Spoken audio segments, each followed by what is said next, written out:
Agent 084, what do you think you're doing? Vincent jumped up, awaking from his nap. He looked around his Mercedes Fiano taxi, trying to find where the voice came from. The voice sighed. Vincent, it's command. We've been trying to reach you for 30 minutes now. Only now Vincent realized, and he quickly grabbed his radio. This is Vincent reporting in. I was observing, so I had to maintain radio silence. Command wasn't impressed. You are aware we have cameras in your vehicle? Vincent laughed nervously. No, he said slowly. Right. Well, if you were that active, you can give us a mission report, right? The command operator asked. Vincent coughed. Okay, maybe I was sleeping. So what? It's not like anything is happening, he said, looking at all the people leaving Singapore Changi Airport to enter the Lion City. What do you mean nothing is happening? Their flight landed ages ago. They should have been just around the street by now, not still at the airport, the operator said. I don't know what to tell you. They're not here, Vincent replied. Well, then where are they? Slowly Haley walked through Terminal 3 of the Singapore airport. Although she had been here before, she had to admit that this airport was a lot more confusing than flying commercial and not having a team of crew members with you that know where to go. Just as she turned the corner, she saw two familiar men standing around, looking equally confused as her. No way, Shane? Jack? Is that you? She said, walking towards them. The two quickly looked up, revealing it was in fact Jack Walker and Shane Van Gisbergen. Haley? I don't believe it, Jack replied. The three approached each other. I didn't expect you here. The last time we spoke, man, that must have been Coda at the V8 games? Shane said. Yeah, that was years ago. How have you guys been? Haley asked. Yeah, good. I just had my first season in the supercars, and the old man here just finished his last, Jack said laughingly. Shane and Haley laughed with him. Oh, you're not that old, Haley said.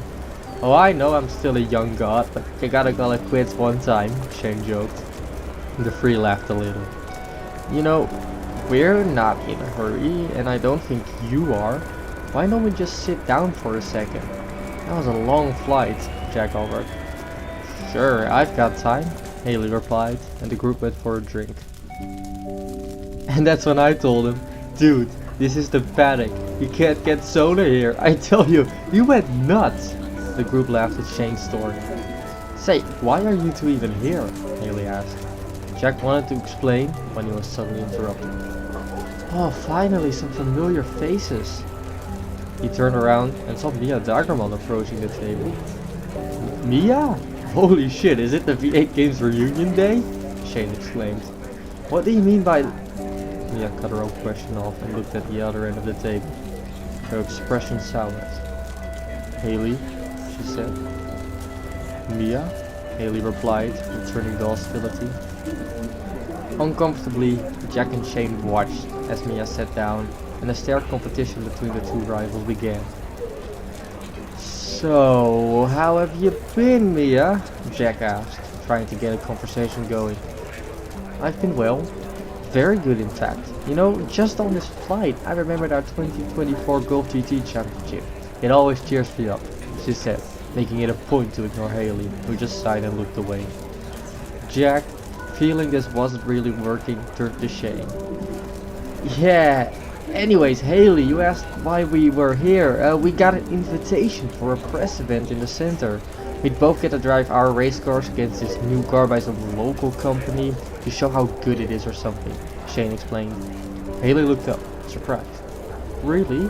Because that's also why I'm here. Hito, right? She asked. Yeah, that's the one. So they're making this a race. Well, you guys better look out for my rear bumper, Jack said jokingly. Interesting, that's why I'm here too, Mia said. That's just great. I guess a pace car driver is important too, Haley said sarcastically. Mia looked offended but didn't react. Jack and Shane had now fully given up on trying to get a normal conversation going. Just as Jack wanted to say something, a waitress knocked some water over their table. Oh, I'm sorry, I'm so sorry, she said, quickly cleaning up the mess. It's alright, these things happen, Jack replied. You're very kind, sir. Enjoy your drink, the waiter said before making her way back to the bar. Jack again wanted to speak, but he was once again interrupted. Anyways, if we're all going to the same place, why don't we share a taxi? Shane asked. To his and Jack's surprise, Haley and Mia agreed. The group stood up, left the disgruntled Jack to pay for everything, and exited the airport. Why can't you just do this one easy task? Let me guess, they're now in some other taxi going towards their actual hotel. The command operator had not let Vincent go. I thought you guys would be making sure they'd enter mine. If anything, this is on you guys, Vincent replied, agitated. We can't account for the possibility that people don't enter taxis with sleeping drivers, the operator yelled. Just as Vincent wanted to reply, he saw 4 familiar people walking out to the taxis. Hold on, 4 people matching the pictures have just exited the airport. I told you it wasn't my fault, Vincent said triumphantly. Of course it wasn't, the operator said sarcastically, ending the communication just before the 4 entered the Mercedes van. Ah, hello, Vincent quickly said. Where are you going today? Marina Bay Sands Hotel, please, Shane said. And don't drive like the old man, Jack laughed.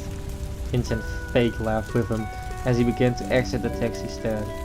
Soon they were on the road, although slowly. Singapore's traffic was as bad as always, and the 15-minute ride seemed endless. Finally, the hotel's name started appearing on street signs. Thank God this is about to end. I just want to lay down right now, Mia said, looking out one of the van's windows. That can be arranged, Vincent said smilingly. What's that supposed to mean? Haley asked. Before anyone could react, Vincent put on a gas mask and a weird gas started entering the Mercedes van from the van. What's that? Jack asked. However, no one could reply. Slowly, the world started to fade as everything went black.